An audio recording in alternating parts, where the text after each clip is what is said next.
पंक्ति के साथ कि यदि राजनीति के कुटिल चालों से विस्थापित मारा जाएगा, यदि राजनीति के कुटिल चालों से विस्थापित मारा जाएगा तो याद रखिएगा सभी मंत्रियों सभी विधायकों का परोस सदियों तक धिक्कारा जाएगा, सदियों तक धिक्कारा जाएगा। मैंने ऐसा नहीं होता है। आप एक बार चलिए मेरे साथ, हर जगह विस्थापित लाठियां खा रहे, गोली खाए अध्यक्ष महोदय, मामूली विषय नहीं है। सीधे सर पे गोली मारा गया विस्थापन के नाम पे। केवल प्रक्रिया प्रक्रिया प्रक्रिया नहीं, मैं विश्वास करने वाला हूं इस पे नहीं। अध्यक्ष महोदय आपको हाथ जोड़ के विनती करते हैं। ठीक है ठीक है ठीक है। माननीय सदस्य जयराम जी, माननीय सदस्य, आपको तो पिछले कार्रवाई के बारे में माननीय मंत्री बता दिए, अब थोड़ा सा काम बाकी है, थोड़ा काम बाकी है। शीतकालीन सत्र से पहले निराकरण हो जाएगा, हम तो ही कह रहे हैं। अभी मानसून सत्र में है, शीतकालीन सत्र से पहले आप निराकरण कर दीजिए। माननीय मंत्री जी प्रयास तो करिए। गोली खा रहे अध्यक्ष महोदय, कपार पर गोली मारा गया। शीतकालीन सत्र से पहले ही होगा। ऐसे कैसे बैठ जाए? हो गया शीतकालीन सत्र तो पहले करें। ठीक है अध्यक्ष महोदय, मैं स्वहर्ष अभिस्ताप को वापस लीजिए। सदस्य जयराम कुमार महतो। धन्यवाद माननीय अध्यक्ष महोदय। आज मैं अपने गैर सरकारी संकल्प के अभिस्ताव प्रस्ताव में सदन में एक ऐसा मुद्दा उठा रहा हूं जो केवल नीतिगत सवाल नहीं है, झारखंड के लोगों की अस्मिता और अस्तित्व का सवाल है। झारखंड की धरती से जब जब खनिज निकाला गया है, बिजली पैदा हुई है, डैम बने हैं, रेल सड़कें बने हैं, तब तब हमने कीमत चुकाई है। कीमत हमारे उजड़े हुए गांवों ने चुकाई है, कीमत खेत खलिहानों ने चुकाई है, कीमत हमारे जंगल और पहाड़ों ने चुकाई है। अध्यक्ष महोदय, आज सालों बाद भी कोनार, चांडिल, तेनुघाट, पतरातू, भैरवी, गेतलसूद, मायथन, पंचेत, डिमना, तेलैया डैम के विस्थापित अपना हक मांग रहे हैं। ECL, BCCL, CCL, Tata, TISCO, TELCO, Jindal, HEC, HURL, Hindalco, Dalmia, NTPC, PTPS, KTPS, TTPS, BTPS, CTPS, SAIL, Vedanta कंपनियों द्वारा विस्थापित झारखंडी आज भी न्याय की भीख मांग रहे हैं। महोदय, न्याय तो नहीं मिला पर नौकरी मांग रहे प्रेम महतो को सीधे कपार पे गोली दागी गई। ये इस राज्य की दर्दनाक सच्चाई है। अध्यक्ष महोदय, सिंदरी, बागमारा, बड़का गांव में आज लगातार लोग विस्थापन के मामले में संघर्ष कर रहे हैं और उन पर जबरन एफआईआर हो रहा है, लाठियां चार्ज की जा रही है। ये हमारे राज्य की सच्चाई है। अध्यक्ष महोदय, भौरा, सुरुंगा, पहाड़ी गोड़ा में जबरन रेती जमीन पर ओबी डंप किया जा रहा है। शासन प्रशासन मौन और मुक्त दर्शक बनकर केवल तमाशा देख रही है। अध्यक्ष महोदय, छोटकी बउआ में हेवी ब्लास्टिंग से गांव जमींदोज हो चुका है। अध्यक्ष महोदय, विस्थापन यानी जमीन का संघर्ष का लड़ाई। आज भारत और पाकिस्तान की जो लड़ाई है वो पीओके जमीन का मुद्दा है। आज भारत और चाइना की जो लड़ाई है, डोकलमाम अरुणाचल प्रदेश और जमीन की लड़ाई है। आज इजराइल और फिलिस्तीन की जो लड़ाई है, गाजा पट्टी की लड़ाई, वो जमीन की लड़ाई है। आज ईरान और इजराइल की जो लड़ाई है अध्यक्ष महोदय, वो जमीन की लड़ाई है। आज यूक्रेन और रसिया की जो लड़ाई है, क्राइमिया, वो जमीन की लड़ाई है। अध्यक्ष महोदय, यानी आज समझ सकते हैं विस्थापन एक कैसा दर्द है जिसकी लड़ाई आज झारखंड का कोना कोना यहाँ के जनमानस लड़ रहे हैं, चाहे वो एनटीपीसी से हो, गोंदलपुरा हो या गोड्डा का अडानी पावर प्लांट हो। अध्यक्ष महोदय, जमीन के लिए आप देख सकते हैं पूरे विश्व के परिस्थितियों का आकलन करें तो एक देश दूसरे देश पर परमाणु बम दाग रहा है जमीन के विवाद में। अध्यक्ष महोदय, आज झारखंड के हर एक विस्थापित के सीने में भी परमाणु बम है, लेकिन उसे आस्था इस लोकतंत्र पर, उसे आस्था इस विधानसभा पर कि कभी तो कोई नीति बनाएगा और उनकी समस्याओं का निराकरण करेगा। अध्यक्ष महोदय, लोग 7 दिन में उत्तर का प्रति उत्तर देते हैं, लेकिन आज हमारे विस्थापित, आज हमारे रैयत 70 सालों के बाद भी ये आस्था लगाकर बैठे हैं कि इसका शायद कोई आके नीति बनाए और उनकी समस्याओं का निराकरण करे। तो अध्यक्ष महोदय, मैं माननीय मंत्री महोदय से आग्रह करता हूं कि वह स्पष्ट करे विस्थापितों की समस्या के निराकरण के लिए विस्थापन आयोग का गठन, पुनर्वास आयोग का गठन कितनी समय की अवधि में करने जा रहे हैं। माननीय मंत्री जी। माननीय सदस्य ने जिन बातों को उठाया है विस्थापन की समस्या को लेकर के, और इन्होंने स्पष्ट पूछा है कि 90 दिन से अधिक बीत चुके हैं, सरकार विस्थापन आयोग गठन की तारीख तय करने के संबंध में वो जानकारी चाहते हैं। मैं आश्वस्त करना चाहता हूँ सदन के माध्यम, आपके माध्यम से अध्यक्ष महोदय, कि सारी प्रक्रियाएं पूरी कर ली गई है, विधिच्छा भी कंप्लीट, बहुत अति शीघ्र जो है ना विस्थापन आयोग का गठन होने जा रहा है। इसलिए माननीय सदस्य आग्रह करेंगे कि अभिस्ताव को वापस लें। अध्यक्ष महोदय, मैं आपको जानकारी दे दूं कि आज से ठीक 3 महीना पहले बजट सत्र चल रहा था और उसी बजट सत्र में हमारे माननीय विधायक जी बैठे हैं रोशन लाल चौधरी बड़का गांव से, इन्होंने यही प्रश्न किया था और माननीय मंत्री महोदय का उत्तर था 90 दिनों के अंदर विस्थापन आयोग का गठन किया जाएगा। तो कैसे मान लिया जाए माननीय मंत्री महोदय, मैं आपका आदर करता हूं, आपका सम्मान करता हूं, आप मेरे बड़े भाई स्वरूप हैं, लेकिन सरकार की कथनी और करनी में बहुत बड़ा अंतर है अध्यक्ष महोदय।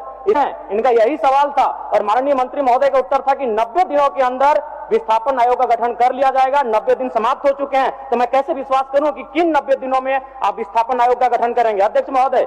इसीलिए मैं चाहता हूं कि आज वो स्पष्ट कहें कि कब तक इन नीतियों का निराकरण करेंगे।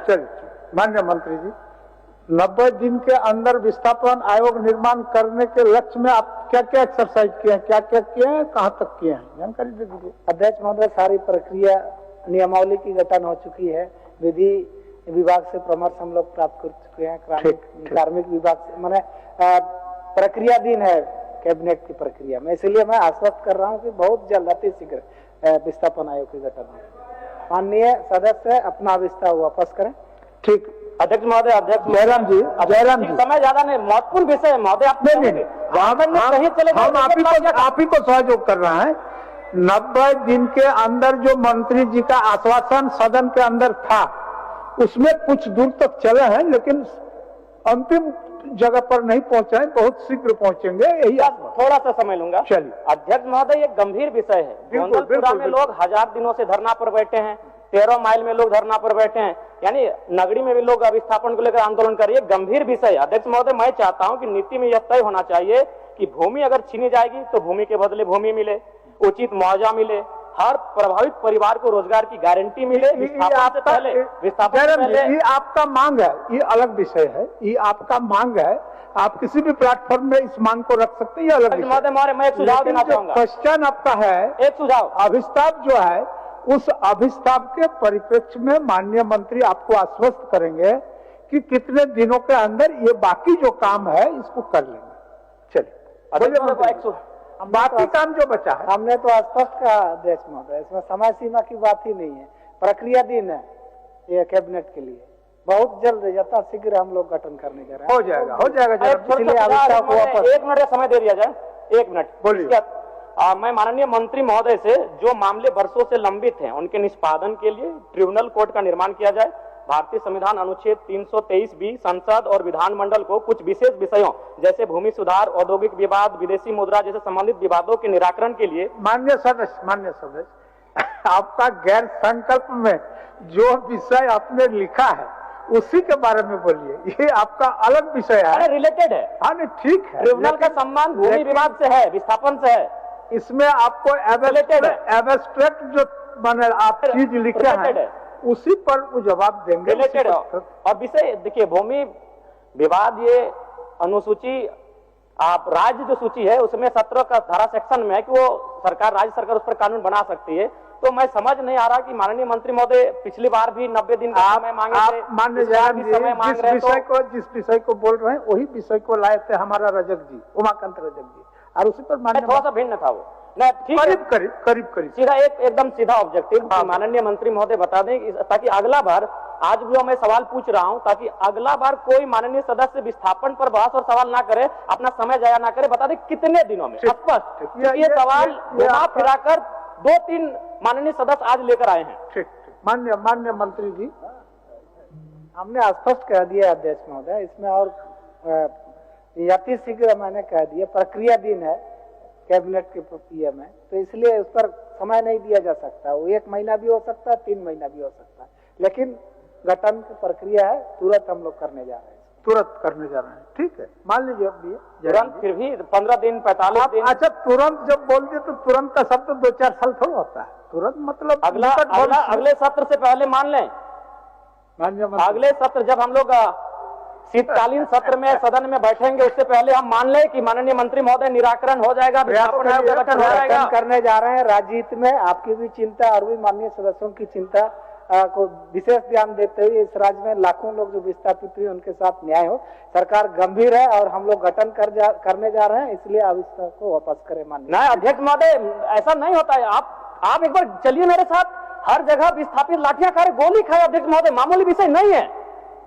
सीधे सर पे गोली मारा गया विस्थापन के नाम पे। हम जयराम कैसे जी, केवल प्रक्रिया प्रक्रिया प्रक्रिया नहीं, मैं विश्वास करने वाला हूं इस पे नहीं। अध्यक्ष महोदय, आपको हाथ जोड़ के विनती करते हैं। ठीक है ठीक है ठीक है। विस्थापन माननीय का- सदस्य नहीं, जयराम नहीं। जी, माननीय सदस्य, आपको तो पिछले कार्रवाई के बारे में माननीय वही तो मंत्री हम बता कह दिए। रहे हैं। अब अध्यक्ष थोड़ा महोदय, सा हम काम वही पूछ बाकी रहे है, हैं कि थोड़ा क्या काम बाकी है। शीतकालीन सत्र से पहले निराकरण हो जाएगा? हम तो ही कह रहे हैं, अभी मानसून सत्र में है, शीतकालीन सत्र से पहले आप निराकरण कर दीजिए। माननीय मंत्री जी, प्रयास तो करिए। गोली खा रहे अध्यक्ष महोदय, कपार पर गोली मारा गया। शीतकालीन सत्र से पहले ही होगा। ऐसे कैसे बैठ जाए? हो गया शीतकालीन सत्र का पहले करें। ठीक है अध्यक्ष महोदय, मैं स्वहर्ष अभिस्ताप को वापस लीजिए। ठीक है अध्यक्ष महोदय, एक पंक्ति के साथ कि यदि राजनीति के कुटिल चालों से विस्थापित मारा जाएगा, यदि राजनीति के कुटिल चालों से विस्थापित मारा जाएगा तो याद रखिएगा सभी मंत्रियों सभी विधायकों का परोस सदियों तक धिक्कारा जाएगा, सदियों तक धिक्कारा जाएगा। मैं इन्हीं शब्दों के साथ अपने अभिस्ताव प्रस्ताव को वापस लेता हूं। माननीय सदस्य क्या है?